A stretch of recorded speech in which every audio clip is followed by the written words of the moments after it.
right, welcome back to Long Island's number one pro wrestler broadcast. Monty DeFaro, only seen here out of Indie Music Studios out of Ronkonkoma. Abe, show number 2.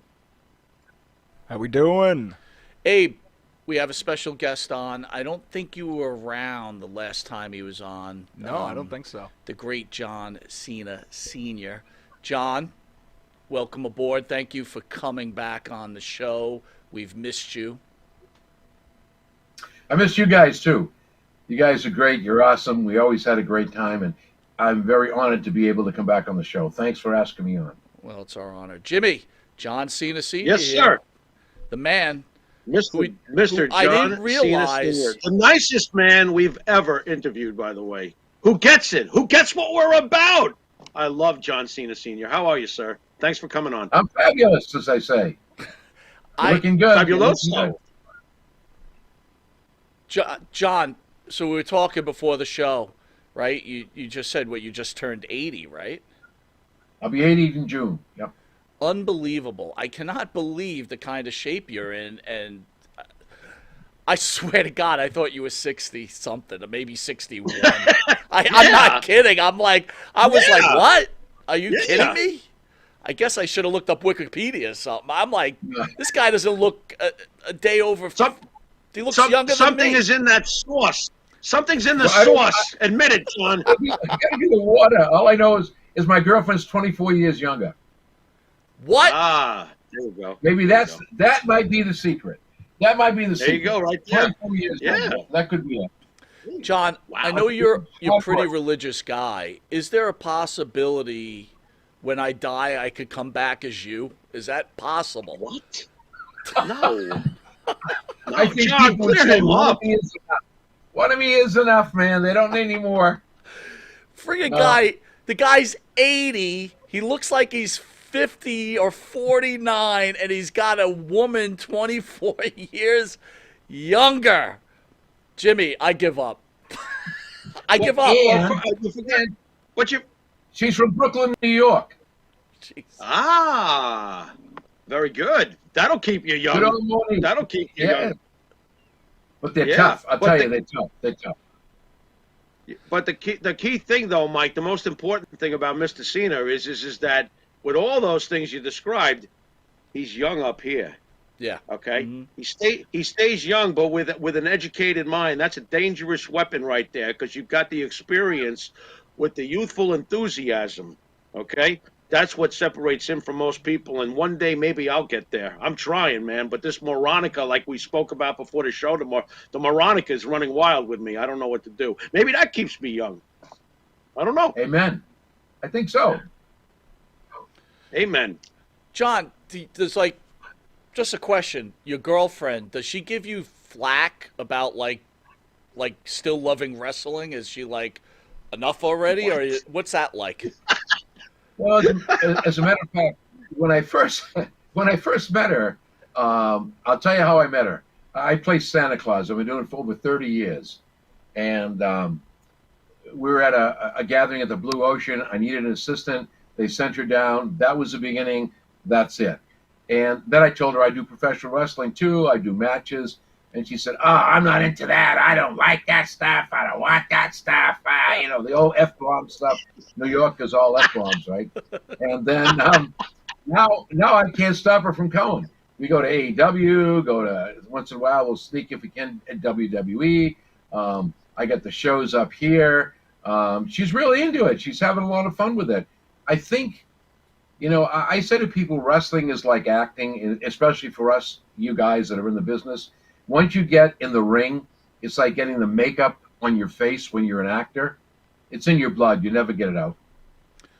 We got to talk about that because there's so many different issues just with today's society with fans and everything else, and you're right in the mix of it. So I'd love to see, get your viewpoints on it. But before we get into it, I wanted to cover a news article. We obviously know the Kansas City Chiefs won yet another Super Bowl. And John, I don't want to hear it because your Patriots have won enough Super Bowls. Me and Jimmy are long life Jet fans who live this miserable existence, so whatever. But anyway, on You a want, sad you want to hear some F bombs? You want to hear some F bombs, John? We'll give you some F bombs, and they won't be football either. Anyway, unfortunately, during the celebration, there was with a nearly 1 million people. 1 million people were downtown Kansas City. I didn't even know Kansas City had that many people. But yeah, Well, they me came neither. all over the country. there was a There were people shooting. that came in from New Hampshire. They came in from all over the country Who would ever? to Right, Well, I celebrate. guess the power of a player, right? I guess the power of one right, Yeah. player, and then you have the yep, Swifties. So God knows. But anyway, right. unfortunately, what seems to be the thing that goes on in this world now, there was a shooting. People lost their lives. You know, John, are we as a society getting worse, or do you feel it's just the same, and we just get more information than we did in the past? My feeling is this.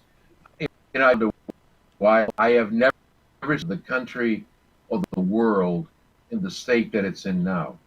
It's very sad. You have people shooting for no reason.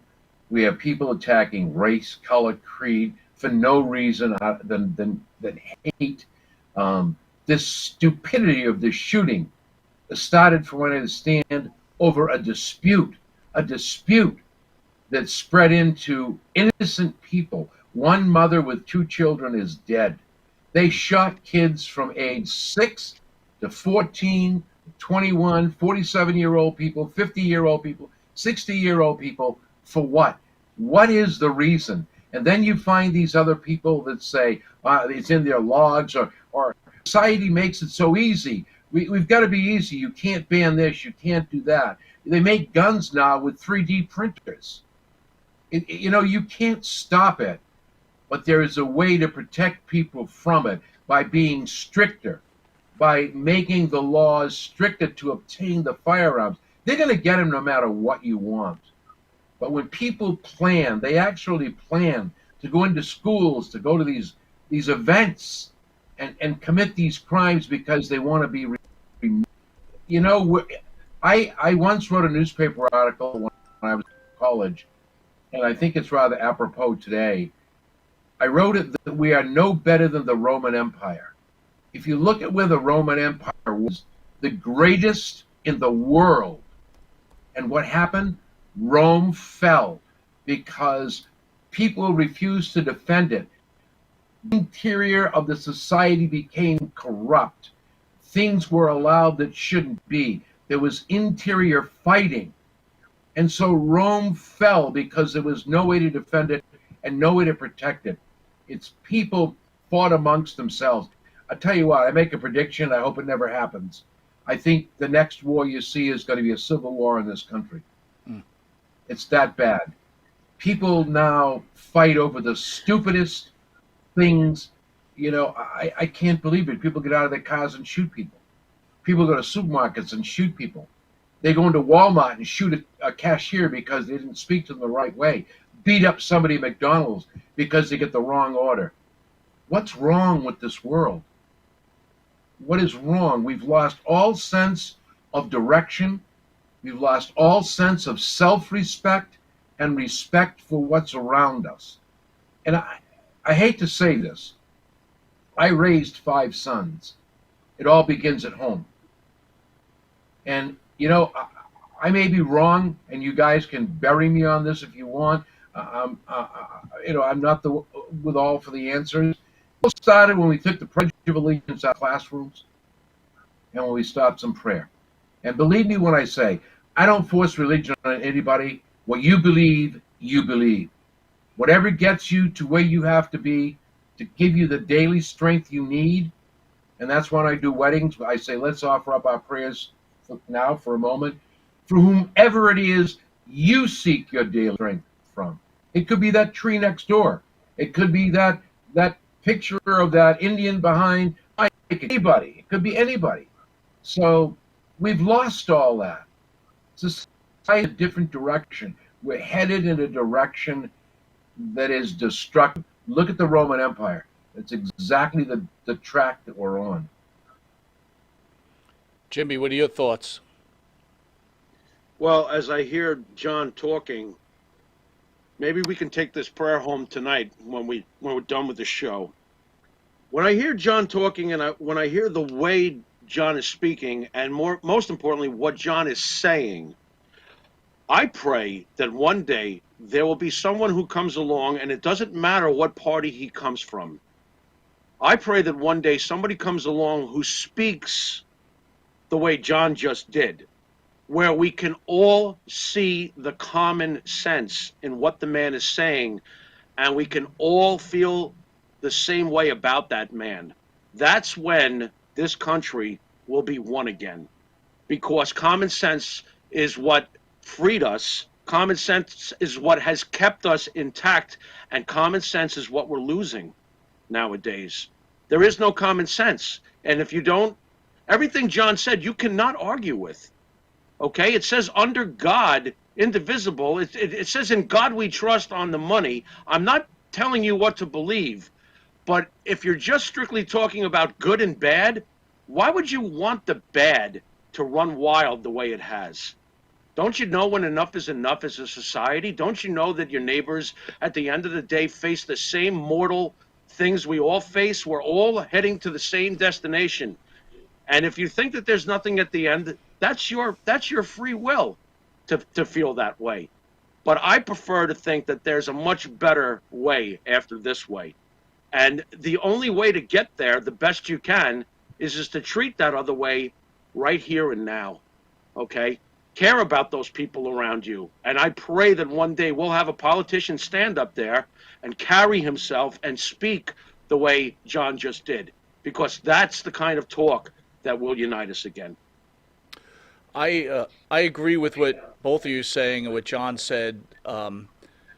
It doesn't matter what you believe in, but there's some kind of law within religion that keeps people on the straight and narrow, right? And at the worst case, you're just being taught what's right and what's wrong, and establishing some kind of moral compass within yourself. So it does begin at home. And again, John, we know each other for a while, but we don't know each other super well. But you could clearly see by the children that you raised and what we see in public is certainly an example out of it, how human beings should be acting. I mean, talking about one of your sons, obviously the great John Cena, what that man has done for children who are facing death, there's not a word for it. And there's no doubt that it started with, you and their mother. So kudos to you, sir. And I hope as a society we start to become quite, better at this. I don't want to hang on the negative. But Billy Jack Haynes, we covered in the last show, Jimmy, unfortunately, has been arrested for the murder of his wife. His wife was ill with dementia, a severe case. And from what we understand from the headlines, that Billy might have or took her life via gunshot. John, I don't know if you knew Billy at all or you ran across him within your career, especially on the pro wrestling side. Do you know anything about Billy Jack Haynes? No, I know he started. I've heard, various stories from various people about his temper, about how he was to deal with. But when I never had the opportunity to meet him one-on-one. But when I listen to this story and I sit back and I say to myself, if it in fact is true, and none of us know what the story is yet, the fact of the matter is that a person lost their life. Dementia is a very sad disease. I just had a friend lose his mother to that. She'd call up screaming, "They're holding me hostage, get me out of here, they're starving me to death." And then he'd go back in the morning and say, "Well, what do you mean I called you last night? I don't even have your telephone number." And then I see somebody else who's saying, "I didn't talk to my granddaughter last night." It's a very serious, serious thing. And I pray to God someday that we find a cure for these things, because I'm sure we have cures, but it just doesn't profit anybody to bring those cures of cancer and dementia and everything else forward. We can find a cure for a COVID disease, or at least contain it, but we can't find a cure for the common cold or cancer. Nothing makes sense. But for a man to reach the point, normally what would happen under those circumstances, and I'm just, believe me, surmising. I feel very sorry it happened. Nobody understands the emotion he was going through. But usually those end in double suicides. One mate cannot live without the other. It's it's that type of situation. What caused it? Why it was caused? There are, and I don't know anything other than what I hear or read, but it seems there's conflicting stories as to what had happened, why it happened. Some people say it's a loving relationship. Some people say it wasn't a loving relationship.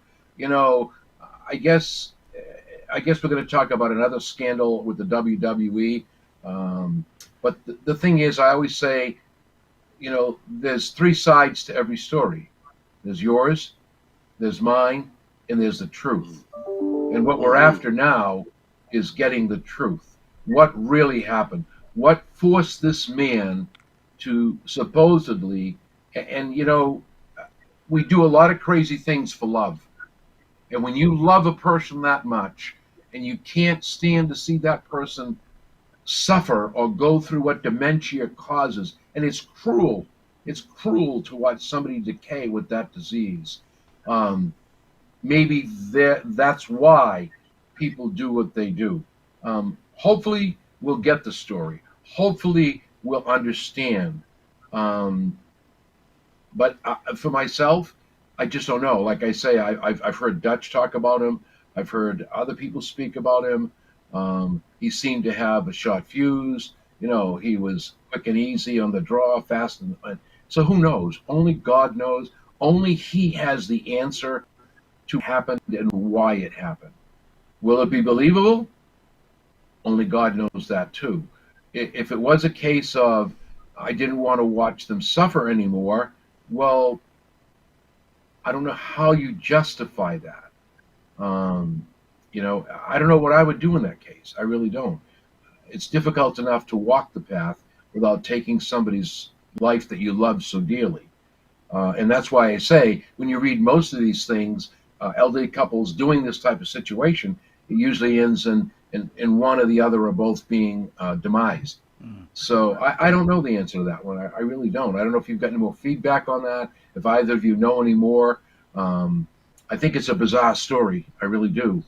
And to sit back and try to digest that in my mind, I'm going, well, I read a lot about him. I know when he started wrestling. I know what he did. He was a great performer, but he had backstage issues, had issues with some of the people, according to Dutch Mantel, and a few of the other stars. Were those issues, and I believe, if I'm correct, and correct me if I'm wrong, I believe he was in the hospital.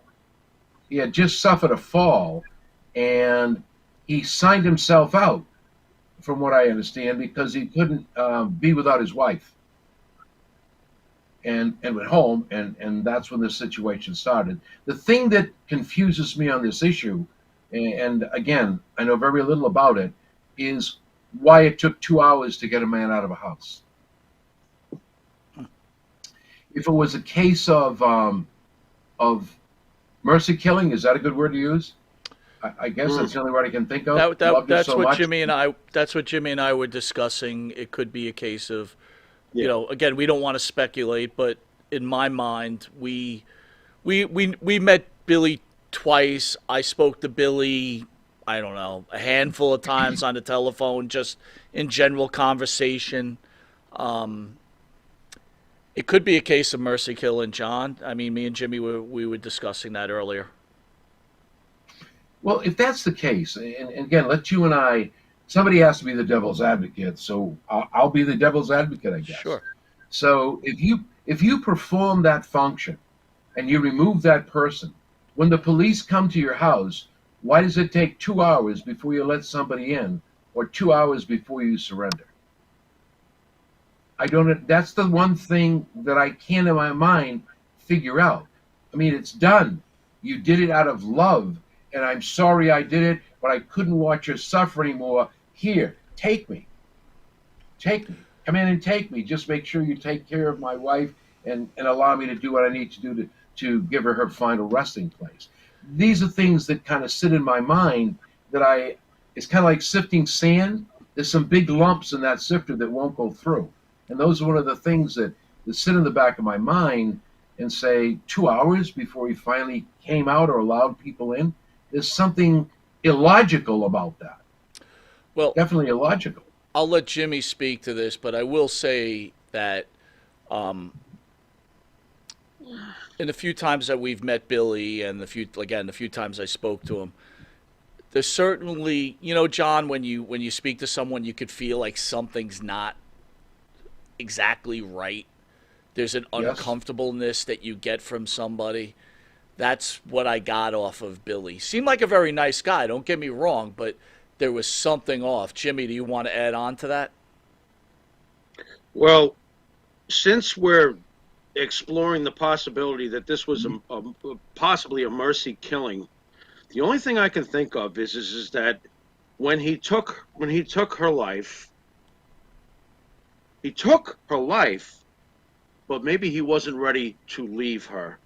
And for some reason, the 2 hours, we don't know what went on in that house when those 2 hours were going on, other than come out, as they were telling him to come out. Who knows? He might have been talking to her. Look, we're exploring this possibility, so I'm thinking to myself, maybe he was talking to her, how sorry he was that he had to watch this, and watch her fall apart, and he didn't want to do this, or he wanted to tell her about things that they experienced in their time together that he remembered. It's his business, man. I don't know what happened in there, but if we're exploring the possibility that this was a mercy killing, I might not be ready to leave. I might have some more things I want to say to her before they take me away, because you know what your fate's going to be. Once you leave that house, you won't be at the funeral because of the way it happened. You won't see her again. And yeah, I bet you he was also scared. I mean, there's a lot of things. People think they can just make a cut, dry blanket statement on where he was at. Anybody with a real feeling, caring soul knows how people usually can process things, and I tend to think that he might have needed some time before he left that house, because he knew what he did was going to result in him never seeing her again, one way or the other. He wasn't going to be at the funeral, judging the circumstances, and perhaps he just needed to say a few more things to her. I don't know. We don't know. Well done by both of you guys on this subject. John, I want to ask you a question since we're kind of getting into it. On this desk is a book called Monster Mirror. It's actually written by a gentleman, Michael Caprelli, who sat with the Son of Sam. I'm sure you remember the Son of Sam back in the day for, a tremendous amount of hours. And as we all know, the Son of Sam converted to Christianity and believes in Christ and has asked for forgiveness. My question to you is, on your end of it, we have people like Jeffrey Dahmer, Charles Manson, David Berkowitz. If a man is truly sorry and wants forgiveness from Christ, do you believe that they truly are forgiven and will reach the hand of God?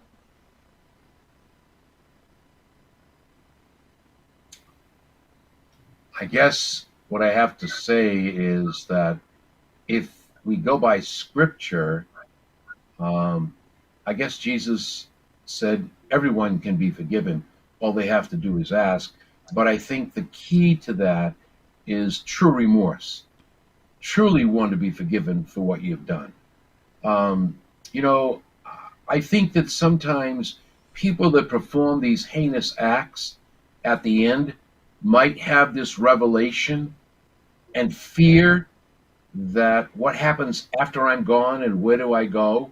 I always joke. Um, my friends always say to me, "Well, I'm an atheist." I say, "You can't be an atheist because you believe in yourself. And besides, the definition of a dead atheist is somebody all dressed up with no place to go. So you don't want to be there." And think about this.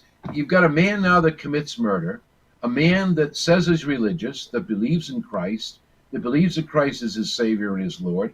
And based on Scripture, if you ask to be forgiven and are truly sorry for your sins, then Jesus will forgive you. That's so let it be written, as they said in the Ten Commandments, so let it be done. If we believe in who he was and what he was and what he did, then my answer to that has to be a definite yes. But I wonder if at some point in time it's just not a charade.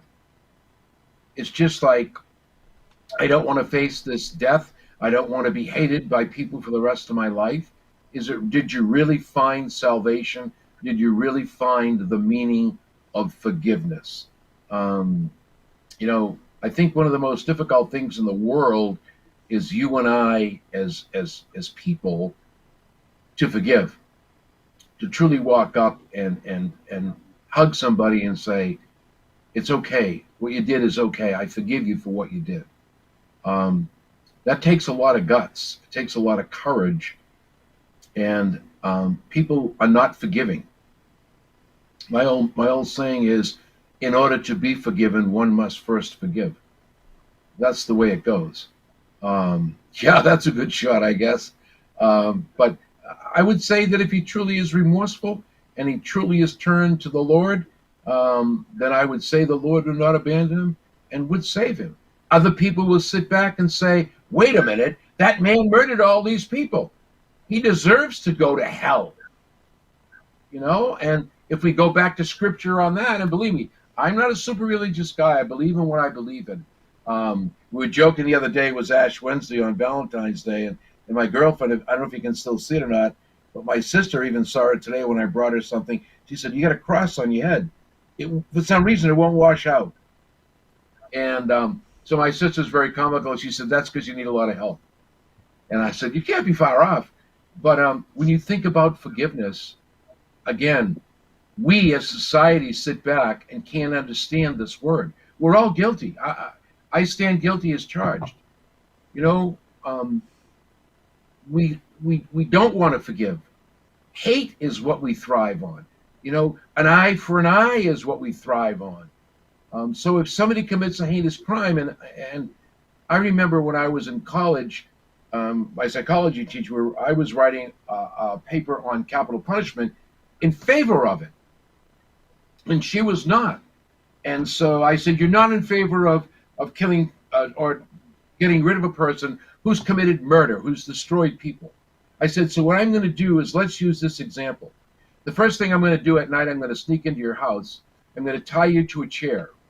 I'm going to tie your husband and your 2 children to the next 3 chairs, and I'm going to slit their throats and cut off their hands and throw them at you one at a time. And then I'm going to walk out the door and say goodbye." And I was sick and didn't mean to do it. And I said, "Now, what will you do when you get loose?" And you know what her answer was? "The first thing I do when I get out of that chair is I'm going to kill you." Mm. Well, you can't speak out of both sides of your mouth. So forgiveness is difficult. Only God can forgive. And the question a lot of people have is it or isn't it? Does it or doesn't it exist? I don't know. I only believe. Faith is when we're gone, we find out whether we're right or wrong. So to forgive, maybe he could be, maybe he would be. I believe that he would, but then that's like saying, what about Saddam Hussein, Adolf Hitler, Muammar Gaddafi, all these guys, Stalin, who brutalized these people, and will they be forgiven if they ask for it? Because we're so quick, and I believe you'd be with me standing right there. Frig him, shoot him, get rid of him, shoot him. Why rehabilitate? It's only going to come back and bite you in the ass, so to speak. So I guess that's my answer. I get too long-winded on things. I'm sorry, but I think that's it. John, why do you think the why do you think that religion in general is under attack nowadays? And is this a direct result of the cynical world we seem to be living in now? The lack of any uh, acknowledgement of people's religions anymore, or what do you think it is that we're seeing religions under such attack, especially Christianity? Well, I think when you follow Christianity and you go back and look at the history of it, there was some bad times. A lot of things were done and taught out of fear because they needed to control the masses. When you go back and look at the history of the Catholic Church, go back and look at the beginning of the Lutheran Church, Martin Luther had it right when he nailed his 96 Theses on the door and said, wait a minute, Yep. you can't sell indulgences. You can't sell the right to get to heaven. You can't do this. He had a very simple, logical answer to life. And Jesus basically said the same thing. How simple is it to get to heaven? And Jesus' answer was simple. He simply said, love your God with your whole heart and love your fellow man in person. And things are good. Love your neighbor. And what did Luther say? Try to be the best person you can. And don't hurt anyone and go through life. And that's enough. Because right or wrong, if I read things wrong, didn't he die once and for all for sin? So that we were all forgiven for sin? Now, that doesn't mean that we won't have these guys that keep popping up like Stalin, like Adolf Hitler, who destroyed millions of innocent Jewish people. Or Stalin, who destroyed the Russians, starved them to death and froze them to death. So religion is under attack in Christianity because today's society, I don't know if you watch Discovery, if you watch any of those programs, but they're all trying to disprove the theory that it's not true. I have a nephew that says, Uncle John, you're kind of crazy. Jesus isn't real. He never existed. Well, that's not true because they have historical fact that there was this prophet. Call him what you will. The Jews don't believe that Jesus was the Messiah, but they believe he was a great prophet. So the fact of the matter is, then along comes pedophilia. Here's a church that teaches, hold it, you can't do this, but yet it's being swept under the rug and they're allowing it. So now people lose faith because you remember the very people you looked up to have now violated you. They've taken you for a ride. And this is what's happening. People will say to you, I guess I'd probably get in trouble with the church, and I try to do what I can, but I truly don't believe that God is in a building. I believe God exists in your heart, in your home, and in your family, and with your friends. Nobody says you can't pray in your room. Nobody says, I'll have a cigar and I'll say my rosary. People say, you can't do that. But God understands. You see, the thing that's wrong with Christianity, I think, is the lack of acceptance. I always say to people, what would Jesus do? Do you think if Jesus was surrounded by gays and lesbians, he would say, you ain't gonna make it, brother. You're bad people. No way. He embraced everyone. Do you think, and now I'm going off on a tangent and shut me up if I'm off, but I once said to the priest when somebody said, well, this so-and-so said gays and lesbians are a greater threat to the world than global warming. And I said to this priest, well, Father, do you believe that God doesn't create evil and God doesn't create things that are destructive? And he said, yes. Well, then if gays and lesbians are such a threat to this world, why does he keep creating them? Because you don't believe for 1 minute that somebody gets up and says, oh, well, I think today I'm just going to be gay. I think what's happening is until people understand that Christianity embellishes a big set of arms that engulfs everyone and says, I don't care what you are, who you are, if Jesus loves you, which he does, then I love you. Because I used to have a little medal that I used to give out to people. It was a hand, and in that hand was a person. And the bottom said, God doesn't make junk. So we're all part of what's happening. We need to, and the churches especially, need to accept people for who they are, for who they are. Because when you look at the churches, and I don't care if it's the Catholic Church, the Protestant Church, the Lutheran Church, we're finding all of these things happening. People being molested, money being stolen. It's crazy. And in the hierarchy of this Catholic Church, it started with the priests. Now it's gone to the bishops, the cardinals, and now they're talking about the sexual abuse of nuns. So you hold on to something and you say, wow, am I making a mistake? Does it not exist? And I will tell you this, and I'll shut up after this. I was part of the healing ministry at La Salette Shrine. I saw things that you would never believe. I prayed over people that I had a little girl who was deaf in her left ear. She wouldn't walk up. Her mother was worried. So Father Boulanger and I prayed, and she fell in the aisle. Now, this young girl had to be 20 feet from me. So the mother said to the priest, what do I do now? And he said, go down and whisper in her ear as soft as you can and tell her you love her, but make sure it's the ear she can't hear out of. Well, she went down, and you couldn't even hear this woman speak. And this girl grabbed your mother, kissed her, and said, and I love you too. Mm. Another situation was I was in a retreat, and this lady had polio canes and couldn't walk.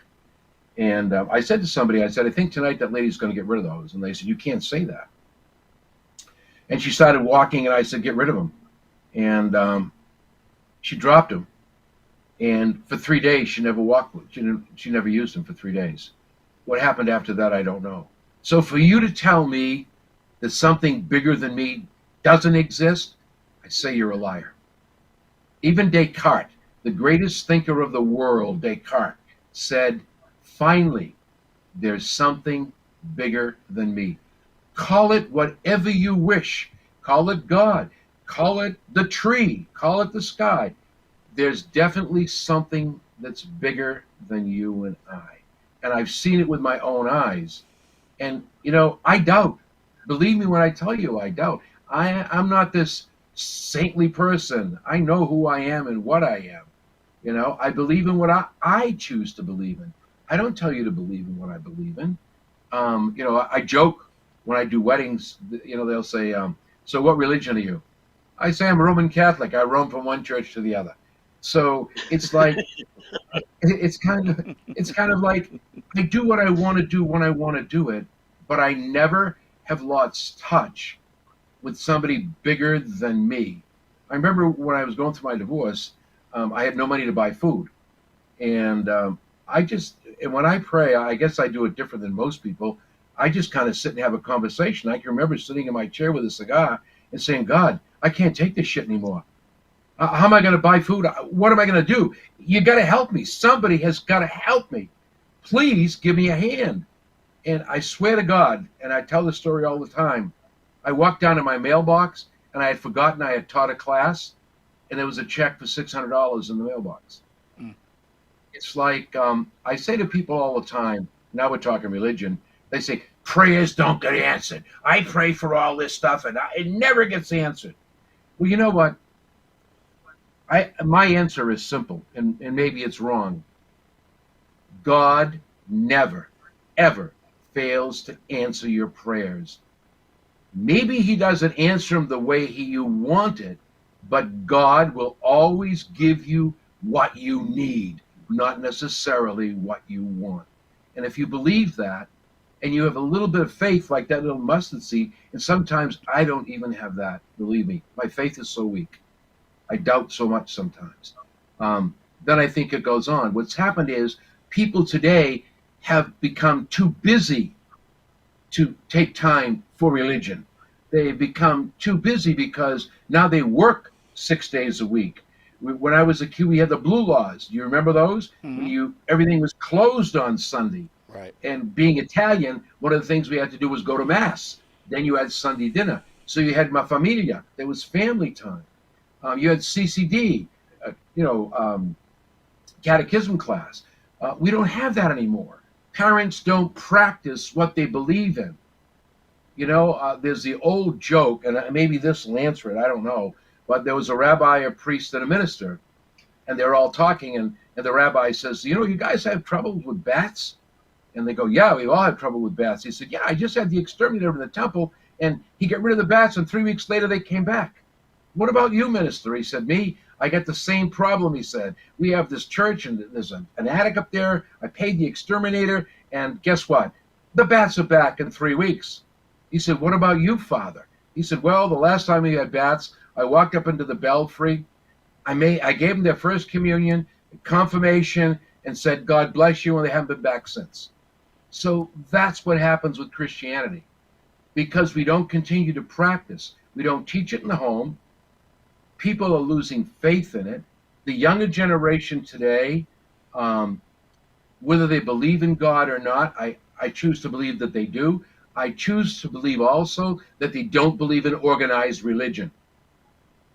That's the answer. Right. And so Right. yeah. And so I think that's the reason we have this diversification.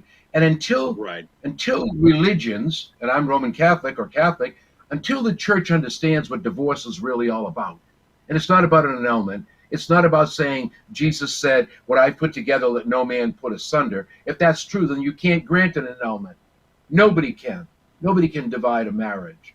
So until they understand that, until they understand the privacy of two people as far as birth control, until they learn forgiveness and love and understanding and let everybody come in, gays, lesbians, black, green, purple, I don't give a shit what you are, transgender, whatever. You know what? There is a good lesson to be learned from the good book when Jesus said, before you try to take the twig from your brother's eye, first go home, look in the mirror, and remove the beam from your own eye. And I think that's what's happening. And society today has no use for it. They have no time for religion. But I'm going to end it on this. Every time something goes wrong, what's the first thing people say? God help me. Right. Mike, if I can get this in quick, and I can't remember who said this, but I never forgot this. When you pray to whatever God you may pray to, okay, this is for everybody across the board. There are 3 answers to choose from that come back from the Maker. And this is what somebody told me. I never forgot it. When you ask for something from God, answer 1, we all understand. Yes. That's the instant, wow, like you went to the mailbox. Okay, everybody can relate to that. That's fantastic. That's awesome. It's the other 2 that are very, very important. Number 2, not now. And number 3, the best one, I have something else in mind for you. I always found that to be very, very deep, and I think that that's something that anybody could take into their own heart when if their prayer is not answer number 1, yes, to think about the not now, or even more deep, I have something else in mind for you. That's all I wanted to get in, Mike. But that's a great answer, John. Thank you. No. So I don't really want to get into the scandal that's going on, right? We're going to go beyond that. But the question I do have, John, is do you think that a good man, at some point in their life, if they become so rich and powerful, they lose their morality and become a god to themselves? And that could be laid out to so many human beings that we know within the world. Do you think that's what goes on? We all have our skeletons in our closets. We are who we are. We know what we are, and we know what those skeletons are. I've read the lawsuit. I've listened to a lot of people talk. I go right back to my original the statement I made before. There's your side, her side, and the truth.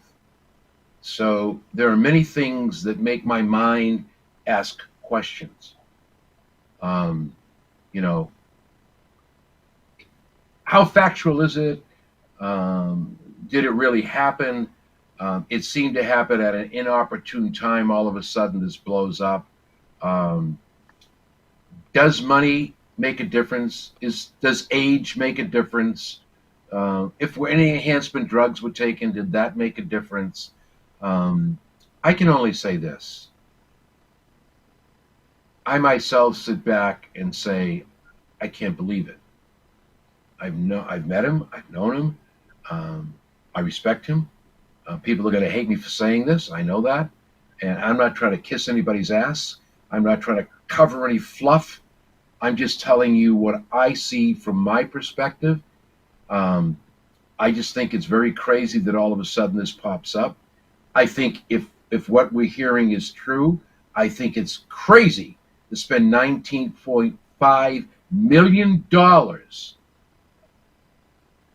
on women to keep their mouths shut. And if people are willing to be silenced for money, then do we have a crime? And I guess that's a poor choice of words on my part. But when you stop and think about it, the first offense was $3 million. It went away. This one over here went away. Don't you think if the offenses were serious enough that people would unite and come forward as a whole?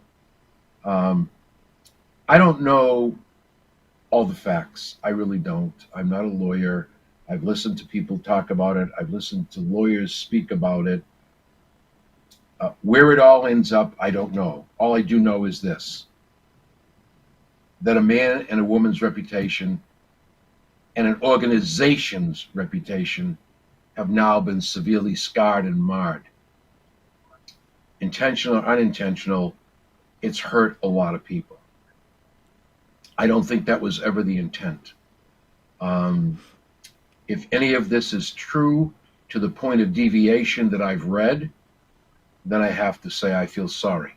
I feel sorry that somebody ever reaches that point in their life where you have to take advantage of somebody to that extent. Really, that's just not right, period. It's not right. But certainly when we look at it, it's not something that people didn't know about. Is that a good word to use? Other people around you, they didn't quite understand it. So whether all these things are true, I don't know. Supposedly they've got this, they've got that. I don't think it's a case of having money. I think that when people have money, it seems the more money you have, the more you believe you can get away with. That's evident by a situation. I believe it was at a local pub. I think it was in Colorado, a bar, where a representative was in there, and he was had a little too much to drink. Excuse me, and he kept saying, "Do you know who I am? I'll have this bar closed in one day. This bar is finished. You're done. Do you know who I am?" Well, the fact of the matter, sir, you're drunk like everybody else. You're not above the law, but because of your position, and because of in anybody's case, a millionaire's case, the money and contacts you have behind you, you feel that you're one step above the law, one step above everyone else. And maybe that's the answer. I really don't know. To me, it was a shock when it came out. I'm still trying to sift it out of my own mind. A lot of talk about it. Other superstars have made no bones about coming out and speaking about it. I know that I texted you earlier and said I really don't want to get into it because I don't know a whole lot about it. I have my own personal feelings on it. But again, money is power. And if that's the case, then the statement you just made is true.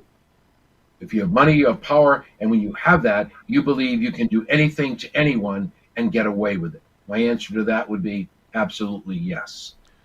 So But that Jimmy, doesn't mean everyone who has money and power falls to that level, who tries to control people beneath them. So I don't know. I guess I got to shut up right now. no, I just, Jimmy, that's probably the best take I've heard on this situation. So, John, I'm Absolutely. sorry And I'm for, not. I tried to avoid it as much as possible. So I do Nope. apologize, but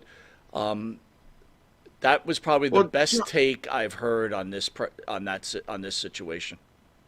no surprise coming from John. John, can I ask you, since we're talking about Vince, can you tell me who is Vince McMahon to you with your experiences with him, and how has he treated your family over the years? Vince McMahon to me, when I worked with him, was a businessman. He was a friend to a lot of people. He treated people with respect from what I saw. From what I saw. Remember, I Right. wasn't backstage every night like these people. So I only Fair saw enough. one side of this man. He was always kind and generous. As far as my family goes, um, I only know what he did for me. I saw how my son worked for him, his dedication. Um, I saw how other people respected what he was and who he was. You know, I always say this: to be a businessman and want to succeed is tough. In this business, if you can't put asses in seats, what good are you to me? And so people become very upset. You know, well, you get rid of me because, or they get rid of me because. Some of the people who recently get fired, I still can't figure out why they let Dolph Ziggler go, why they let some of these other people go. In my own mind, I just can't fathom it. Is it good for business? I don't think so. But in their opinion, it was. As far as Vince went, he was professional. He demanded respect. He gave respect, and he made sure that the show was run the way it was supposed to be run. Did he go overboard sometimes? I don't know that. Um, were there situations where you were told what to do, and in one situation I had something I was supposed to say, and I remember saying to Paul Levesque, I said, "So if I forget a word, I can ad lib it." He said, "Either you say it the way it is, or you don't say it at all." Mm. So it was a business, and Vince was always kind and generous, respectful. So that's what I know about Vince McMahon. I mean, every time he saw me or any member of my family, he was, "Hi, how you doing? Hey, Fabo, how's it going?" Um, that's why I say I'm in shock. Let, let's swing this to more positive stuff. You were talking about AEW and we're Yeah. talking about the WWE. We've all, between the three of us, we've all seen a lot of wrestling from a whole bunch of different generations. John, would you say today's wrestling, right now, at this moment, is the best time ever for professional wrestling? No, Mm. Mm. no. I think now, I think what they've forgotten in this era of wrestling, and I think Paul Levesque is trying to bring that back. Tony Khan's trying to do the same thing in a different way. Is that there are stories to be told, and there are things that need to be done. You know, if you look at some of the storylines out there, they last for 2 weeks. Who the hell holds a belt for 3 weeks and then loses it? I think Roman Reigns has held the belt too long now. The Bloodline was a good story, but I think it's time to end. There's stuff on the other side with Khan. A couple of things he's doing, they don't make any sense to me. This Don Callis thing is, he made the statement. If he had to slap a senior citizen, he would. Well, Don, I'm not too hard to find. Come on down, Nice. the pace. Nice. I mean, Nice. I'm there. So I just think what's lost is it's become more of entertainment. You remember in the days when we had the Grand Wizard, when we had Chief Jay Strongbow, a good friend, we had Haystacks Calhoun, the great Bruno San Martino. Those guys told you a story, and I'm sure if you're like me, you sat there and you believed it. You believed that San Martino's neck got broken by Larry Zabisco. When he got beat in Boston Garden by Koloff, I thought they were going to kill that Russian guy. I thought he was going to be dead because the stories were real. There was something that made you want to be part of it. I think what's happened is Vince, I liken him to the Wizard of Oz. Remember at the very end, the dog pulls back the curtain and said, "Don't pay any attention to the man behind the curtain." And so what Vince said was, "Yes, this is entertainment. Worldwide wrestling entertainment. Wrestling is entertainment. It's scripted. It's this, it's that." It's all about people getting high spots. It's all about me. It's not about us. Who cares if I win or lose as long as the story comes off the way it's supposed to come off? And you don't see that today. I talk to people all the time about, I have a lot of friends at Two Guys Smoke Shop, and if you guys smoke cigars, come on, we'll go up and have a few sticks. But at Two Yeah. Guys, we're always talking about wrestling at some point, and they all say the same thing. I watch a little here, I watch a little there. It's not the same. There's no stories. There's nothing to it. And then you hear somebody say, boy, I really hate that Seth Rollins. Great, Seth, you're doing a good job. But then they cut the storyline off. When you take a man, and I think it all started when the WWE thought it was funny to take superstars like Dusty Rhodes and dress them in polka dots and send them out into that ring. When you start a storyline with somebody and for a couple of weeks and then it's gone, what is there to follow? A great man, Dusty Rhodes, great human being, one of the all-time greats. Cody Rhodes has got big boots to fill. Let me tell you right now. Well, let me ask you a question on it. I don't mean to cut you off, but you did say something about taking the belt from Roman Reigns. And by the way, outrage! This old man loves How our tribal dare chief. you? Okay, just so we understand this. Don't you think? I got two questions now. Don't you think it's important that Roman passes Hogan, right? And two, the biggest thing you just mentioned, do you really think Cody Rhodes is the guy to carry the WWE further down the road? Can he fill our tribal chief's boots? Jimmy, put your hand up, please. Show the respect to our tribal chief. Thank you. John? You okay over there? Acknowledge him, John. When he first started, I made a comment, and God rest his soul, on Dan Maratti's Boston Wrestling. We had that show every week. And I made the comment that Roman Reigns just didn't have it because they brought him in the wrong way. If they'd have brought Roman Reigns in as what he is now, okay, and then turned him face, he would be the face of the company. I'll say this, and maybe I'm all wet. I don't think you'll ever see another face of the company. I think you'll see superstars who will be recognized to be able to accomplish great deals, but you'll never see another Stone Cold Steve Austin, another face. You won't see another Dwayne Johnson, another face. You won't see those types of people coming in. Is Cody Rhodes, and one thing, Roman Reigns with that belt, if you look at the number of times Hulk Hogan defended it and the number of times your tribal chief has defended it, Stefan Yen defended the tribal chief, and Hulk Hogan, what you gonna do, brother, when I kick your ass, right? And that's what makes it bad. You see, if he's a true fighting champion, I don't care how he does it, how he wins. If Paul Heyman shoves a thermometer up your nose and you can't breathe and he pins you, who cares? If you get hit with a chair or a Solo Sakai comes in and beats you up, who cares? At least he's doing something. He's defending his title. It doesn't work. But John, he's not a fighting champion. Don't you want our Universal Champion every time he defends a title to be a special occasion, like a Mike Tyson-esque bout? I'm going to say this. Yes, everybody wants a special occasion, but when you and I can sit here, and this is what's wrong with professional wrestling today, when I can sit here with my 10-year-old granddaughter, and she said, Papa, Roman Reigns is going to win again. Papa, Cody Rhodes is going to win again. You know what? That's not wrestling. That's just bullshit.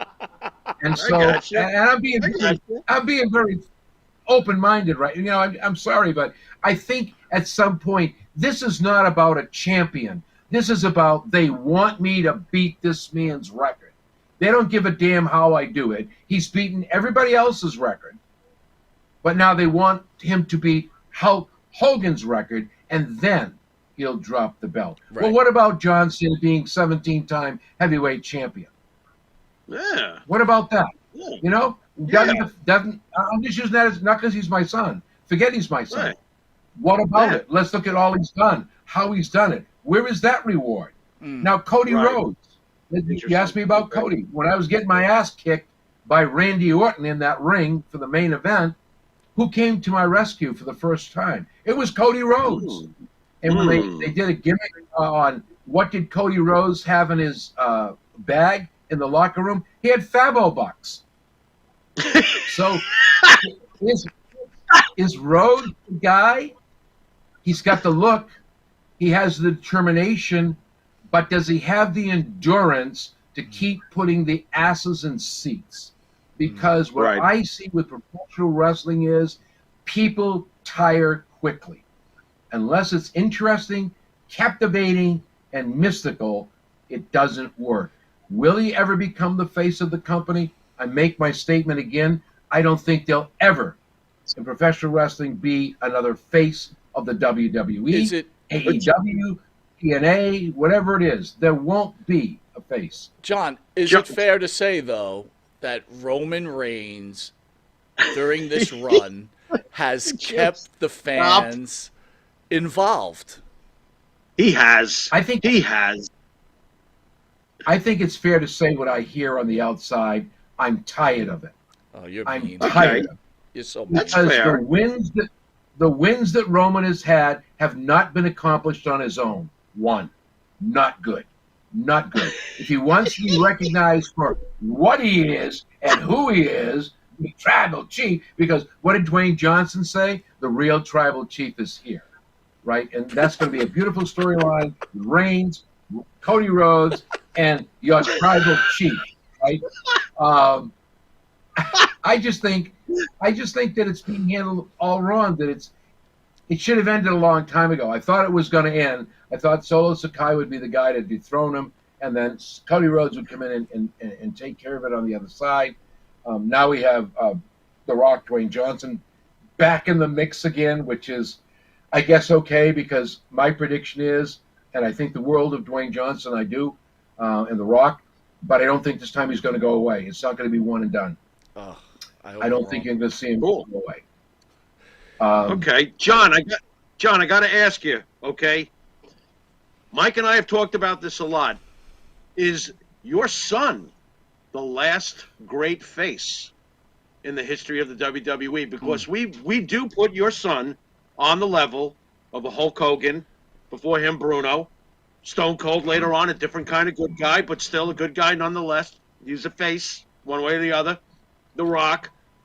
Jimmy, John Cena is on that list. Can is I he add? the last great face? Can I add on to your question real quick? Also, to Roman answer Reigns? Jimmy's question, being a true wrestling fan, how proud are you that you have a son that, and I think everybody's mind, is in the top 4 greatest wrestlers ever to step in a ring? The last great face. Yep. I'm very proud of my son and what he's accomplished, because my son has done it on his own. You know, people think you just turn around and that's it. He slept in his car in California. He lied to me he didn't have a place to live. He worked 85 hours at the gym until they found him at UPW. And then he still continued to sleep in a car, work on the beaches, driving to wrestling shows. You know, there are a lot of guys like my son who have worked their way from the bottom to the top. Dedication, and he does have, like a lot of people, dedication to the WWE, WWF. I would say this, and I alluded to the fact that I don't think there'll ever be another face of the WWF or WWE or AEW or whatever. So why don't we just say, I named 2 people, let's add Cena to the list. How's that? I don't want any prejudice. I don't want anybody to say, Oh, yeah. you know, he's your kid. Let's just add him to the list. is. I mean, you know? He is. So He's on it. if you look at wrestling today, you tell me now, my question to the both of you is, who do you see in WWE that's going to carry that torch as long as Cena, as long as Austin, as long as The Rock. Who's going to do that? There's nobody that can do that. San Martino. Who? Nobody. I don't see anybody Right. there. I really don't. Do I see a lot of good Right. talent? Do I see a lot of young men and women who deserve shots and are getting them that may be able to carry it for a time? Yeah, but nobody's going to carry it for 16 years. Nobody's going to carry it for 5 or 10 years. Nobody. There's nobody there. And Roman Reigns, right now, your buddy, people just say enough is enough. And now it's a case of, and maybe this is why people don't like what they see. Now it's not a case of what the fans want. It's a case of what management wants.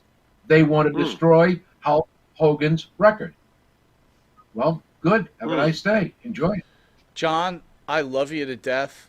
I agreed with you on 99%, but boy, you hurt my feelings on these Roman Reigns comments. You're really Mine crushing too. my soul. Mine too. John, The bloodline, the bloodline is one of the best stories of the last kabillion years, and it's been interesting for years, John. I'm very disappointed in you. God bless you. Well, I never said I didn't like the Bloodline story because they have one of the Okay. greatest managers in the world, Paul Heyman. Yes. Remember one Boy. thing, that Bloodline would be nothing without Heyman and Roman Reigns because it was Reigns' idea. I believe the Bloodline was Reigns' idea.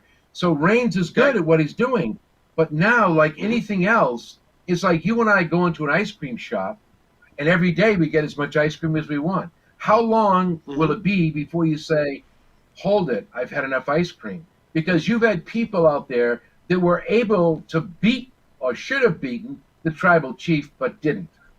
So you see what's happening is the days of cheating and getting the lousy win, those days right now, people are saying this is getting just a little bit too much. well, And I think it's better to ride the horse out. And I think the way to do it is Reigns gets screwed and now turns face. Doesn't mean you can't create a second bloodline with your tribal chief, but on the other side. You see, there's a lot of potential here for a lot of story, but I think it's time now to admit the fact that enough is enough. You've got a universal champion, and I'm just going to say it myself, one who can't and won't defend the title. When he does defend the title, he screws over everybody he fights. So why not have some clean wins? Why not have him do it by himself? Well, let's put you in the ring against him and see what you can do. well, first yeah. of all, I'm fat, and it's clear that I could keep eating ice cream, and I'll never stop. So, John, And before what's we go, wrong with me? I hope that if I ever faced him that he cheats and I lose. There's got to be something wrong with me. but before we go, I think it's important that we show our respects to Dan Marotti. Again, everybody knows the back and forth we had with Dan, and that's how we met the great John Cena. And unfortunately, Dan passed away. Have you been in touch with Dan's family at all, or can you tell us a little bit? No, that was a very tragic situation, and I think that thing got blown out of proportion. But let's leave the past behind, and let's forget and forgive everyone involved because it's over and done with. We wanted to do a memorial show, but the family, I believe, just didn't want to do that, and I can understand why. And so what's happened is people have kind of gone their separate ways. Excuse me. I speak to his brother once in a while. He's asked me to do something for a bunch of kids in Melrose, go down and speak to them. So I'm going to do that on the 22nd. And I think it's either Malden, Mass. I'm going to go down and chat with those young people. But no, very little contact. I bumped into his business partner. I was at a restaurant. I didn't recognize. I was at the Tuckaway Tavern. Didn't even recognize this guy had a beard. You remember me? I said, but it was his partner, and we basically chatted. And they sold all the memorabilia that he had. And believe me when I tell you, I didn't realize the extensive amount of memorabilia that this young man had collected. Not only did he have it was in the studio, I guess, but a room at his dad's home, and a storage locker. I'm sure that that would have been his favorite charity was Special Olympics. But all that was disseminated. The last show we had to cancel. That was it. And then I spoke to the family. We all spoke, and they didn't want to go forward with the show and didn't want to do a benefit. And I guess that's it. It's over and it's done with. Well, again, he is missed by so many fans. What he built, and honestly, what he did for the industry cannot be challenged. Um, and again, Like him or hate him. And I believe me, I walked out on that guy 3 or 4 times. I didn't like the way he treated people. I was very vocal. I don't like you taking advantage of people. The one thing I despise is making fun of somebody with a handicap or that speaks Mm. with a lisp. So I walked out 3 or 4 times. I make no bones about it. I've had my shit hands with him too, but forgive and forget, as I say. And I made it very clear the last time I came back that if it ever happens again, this is the last time you'll see me. I'm just not tolerating this because this is not what this business is about. But he did a lot for a lot of people. He took a lot of the older wrestlers and kind of gave them hands. There's all kinds of stories out there, fact or fiction. I don't know. Um, but it is what it is. What's done is done. He loved what he did. He loved the business. It's unfortunate that the accident occurred, but that's why I think we're back to the beginning of the show. Went home, took a shower. Father heard a thud in the bathroom, and that was it. So it's a road that we all travel. Let's travel it with joy, love, and mhm, smiles in our hearts. Don't look for hate or anger or revenge, and just enjoy this ride because when the breeze comes and blows out the candle, it's out for good. mhm, So that was the way it went, and he was always, and I will say this, he was always in severe pain um, because of the accident that he had, that automobile accident with the yeah, Sheik, mhm, hit by a drunk driver. He was always in severe pain, always in pain. Sometimes they get calls he's going to kill himself. That's how bad it was, and so through that, he still managed to do some stuff. Did he do stuff right all the time? No, I wasn't impressed when he allowed Marty Jannetty to do that TV show Drunk and talk about Linda McMahon and some other people that way. And I'm sure Marty was embarrassed when he saw it. But that's just the way it is. But outside of that, like I say, we all have our faults. We all have our skeletons, and that's why I say to people, you know, the old Irish saying is you can't pee in the wind, and don't throw stones because somehow they hit a rubber wall and they come back and hit you. And then when they come back, they hit you hard. yeah. So that's why I But kind of sit back in one my own one life. thing I don't want to get lost on the whole thing, what you guys did with that channel and the entertainment you gave to so many people, especially during COVID, um, should not be forgotten. He helped, and you helped, and I think Oscar had a show with him on there. Marty Jannetty, obviously, Atlas. What you guys did for fans out there, which only had their laptop or their computer and MWF Boston Wrestling Channel, should not be. It just should never be forgotten. And I know on this show, me and Jimmy will never forget Marati at all. We know what he did for the people out there. So, and again, the same goes for you. So, obviously, in life we have negatives and positives, but I claim to think that there's more positives that Marati gave out to the world than negatives for sure. I believe that. I do. Well, you guys are going to have to come up here and get some Chinese food at the Kowloon. I'm gonna I'll come look up. forward to it. I am gonna come up and see you. And again, John, I want to say this, and then I'll let Jimmy speak. You are again one of the most impressive people I've ever met. You're calm. You're funny.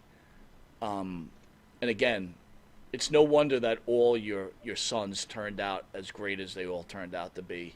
You should be very proud to be a father and what you've done, and you should be just very proud of everything that you've done. I got to tell you that you mean the world to me and Jimmy, and I could speak to Jimmy on that. Jimmy. Yeah, he's got me thinking about Dan Marati, and we don't normally, I don't normally say this, but he was such a worthy opponent.